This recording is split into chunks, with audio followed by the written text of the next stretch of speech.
We actually got to see a Serral Hexagon. It was pretty beastly. I was also when Serral wasn't like as deadly good again as he is now, though. Like I feel like right now Serral's like super dangerous. Back then Serral was like everyone was saying Serral was washed. So Reynor bottom left, GuMiho upper right for game number 1. And as obviously GuMiho needs a single map to take down Reynor here. So yeah. See if that can be found. I'm gonna just quickly check the I should be able to find the Maru one, right? I'm gonna find the Maru Hexagon, guys. You've got me intrigued.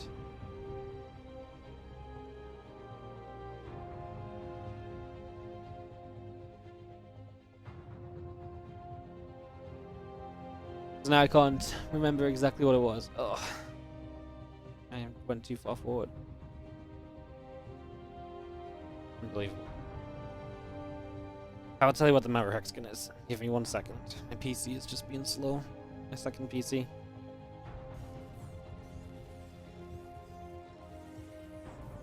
So Maru's Hexagon was... Okay, yeah, 10 defense, mindset, and macro. And then 9 strategy and micro, and then 8 offense. The difference with Maru is that the reason he has such high scores is the little bars on the side. Like he has 9 in form, 10 in earnings, 9 in consistency, 9 in win rate. Reynor can only have like a 5 or so in earnings, so that's immediately like -4 points.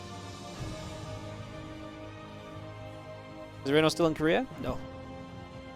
Reynor moved out of Korea. Obviously, he left Korea to go travel to TSL. There's no reason to go back to Korea, so he did not travel back to Korea after TSL.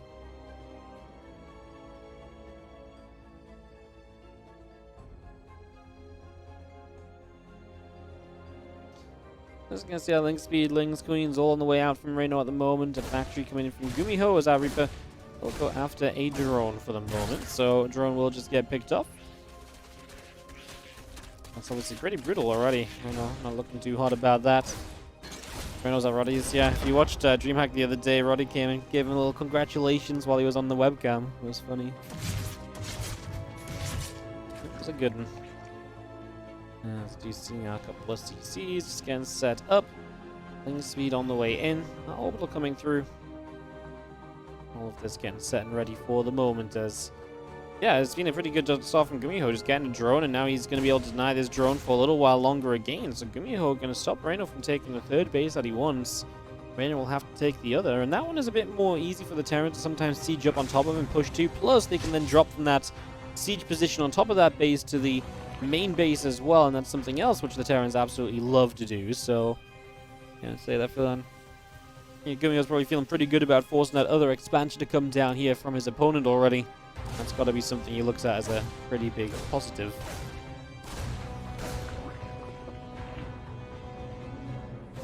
Overlord speed coming up, hatchery coming through. We do see a few Lings with speed. Gonna go after this Reaper. Oh my goodness, the Reaper nearly kills itself with the grenade, and then the Hellions get here! Oh, it's a save!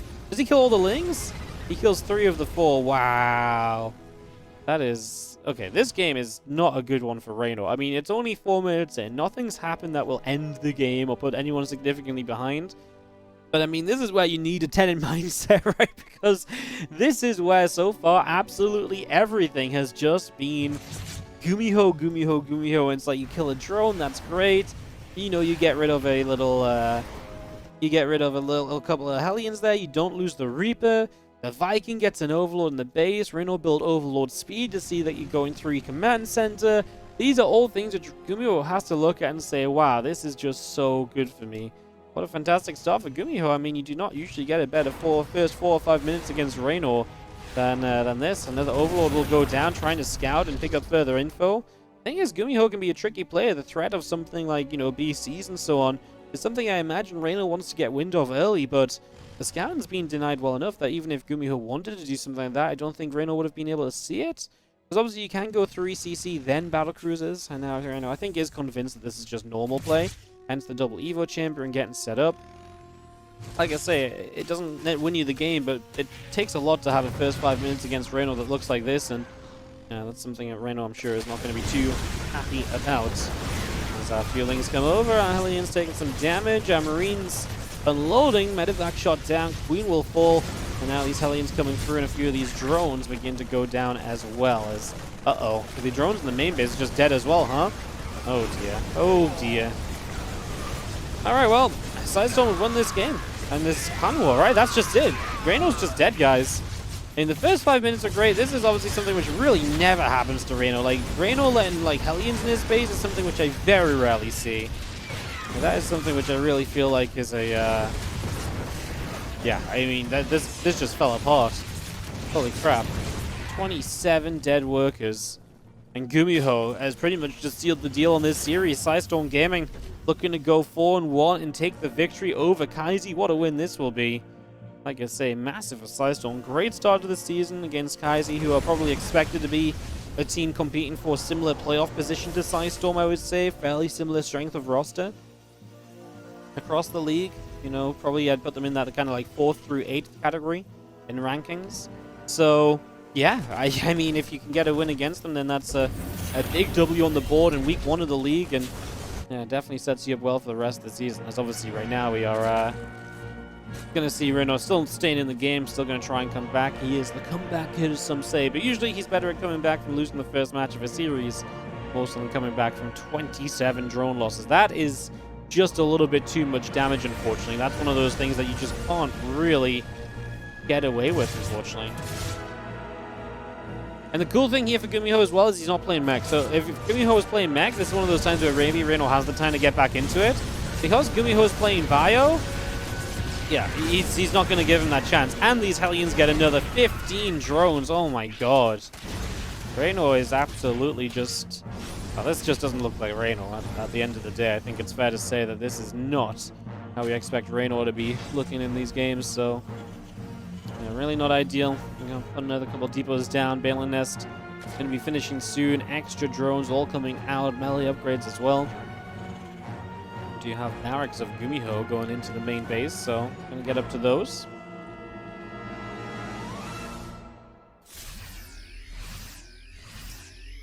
And here starts the bio attacks, which Reynor really shouldn't have enough to defend. I mean, we're going to be having on equal upgrades with 1-1. His Balin speed is an eternity away, as it should be with this. Usually that's fine, but obviously with the losses he's taken, he doesn't have the number of units to make the 1-1 good enough to really just hold this stuff off on its own.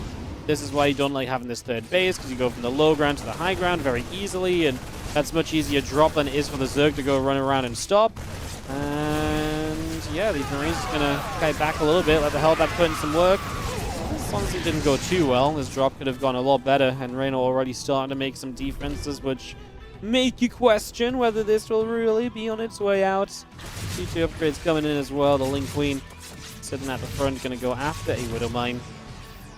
Clean that out, and we go from there as our few queens setting out up the top, and just going to still see 2-2 upgrades continuing in from GuMiho.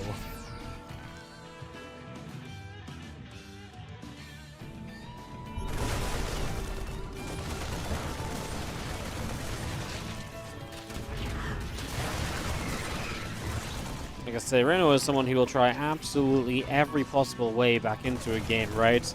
Like, he is not going to give it up easily or anything, but this is obviously really just beyond expectation. He's down half the army supply. He's losing a lot of creep spread. I mean, he is replacing a lot of creep as well. It's just that army supply line, 98 to 48, 50 army supply lead for GuMiho is obviously absolutely ridiculous. Just crazy good numbers.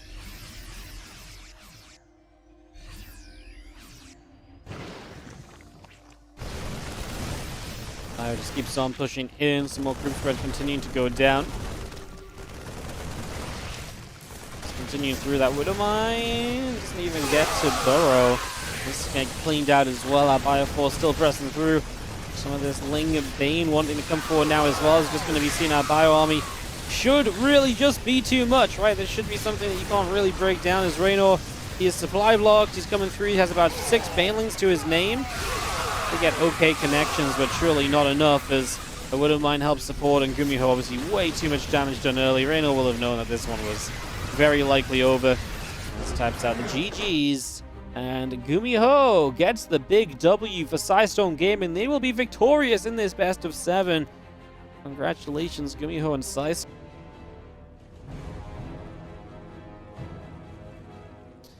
On the right-hand side, Kaizi Gaming, our blue Zerg is Reynor.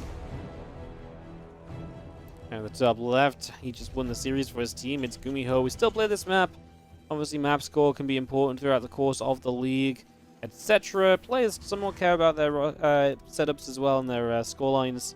GuMiho, obviously, this was played day before GSL for him, so very plausible that he just says, yep, I got the job done. I'm just going to proxy racks now. You know, sometimes this final map can still be important for map score, but this is week 1 of the season. I feel like I can do cheeky proxy racks. I've got GSL tomorrow. Probably says that this is just a nice way for him to just get this game done with, so all good. I kind of expected it, actually. I was kind of waiting for it, to be honest.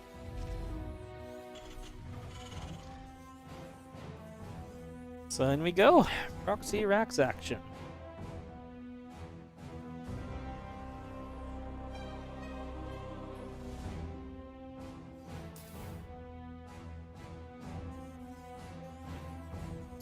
Have a spawn and pull first from Reynor, so that's obviously very good for him. Gonna make life very difficult for GuMiho in terms of actually achieving anything with this.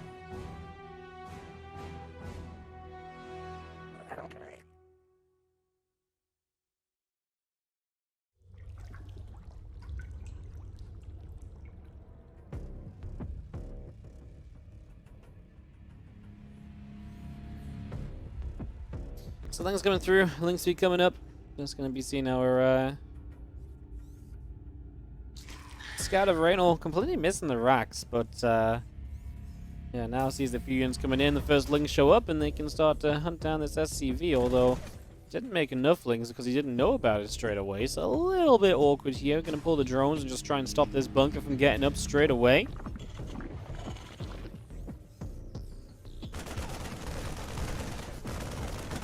Both these bunkers coming online. A couple of Marines jump into one of them already as well, so naturally under fire for the moment. And now we actually made a Reaper as a follow-up as well. Very interesting. Factory at home. More Marines coming through. Reynor gonna keep on fighting here at the front. He will have an SCV he can kill to stop this bunker for a moment or so. The Reaper is so interesting. It does hold up Marine production so much. This Marine count is nowhere near as high as it should be.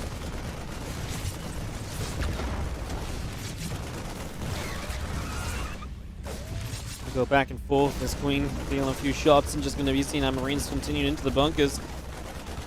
Well, link speed is done, so you can get good surrounds on the bunkers at least. The links can run straight in on top. We're going to go right now. So a little bit before we have the spine crawler ready, it can move forward with this as well, as that one bunker just not quite finished is obviously so brutal. These Lings not able to get through that choke for the better wraparound. Now they will start to get there. With the spine here, you can kill off this bunker. We try to salvage it, which is obviously not a bad plan to save a bit of money. GuMiho gets pushed away, and now the question becomes how much of an investment really was this? How in trouble does he turn out to be from this point on?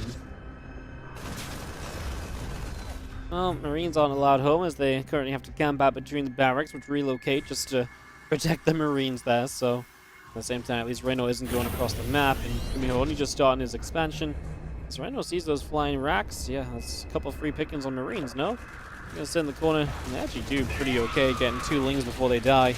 Considering the situation, it's more than what you should have been able to ask for.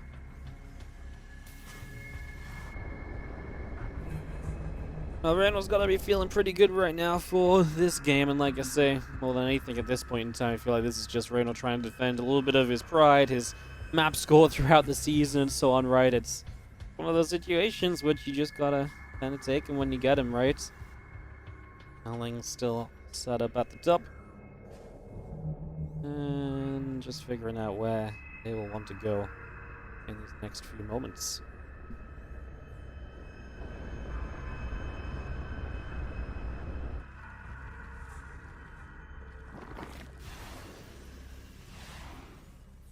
Two Widow Mines in the main base. Just going to be seeing our Roaches still producing. Our Viking to the side is going to grab an Overlord kill.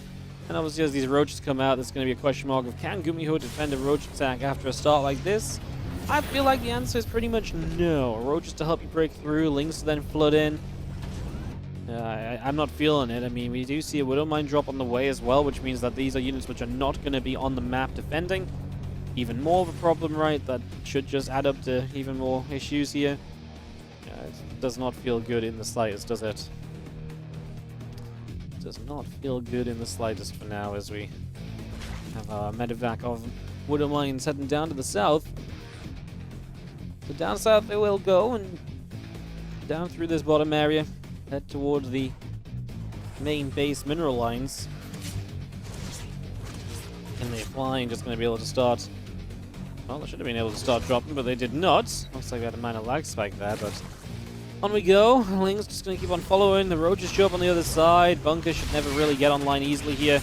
Well, the mines do very well, to be fair. 11 drones and not done yet. 12, and most of the Lings that were there too, so actually a very good start in that regard.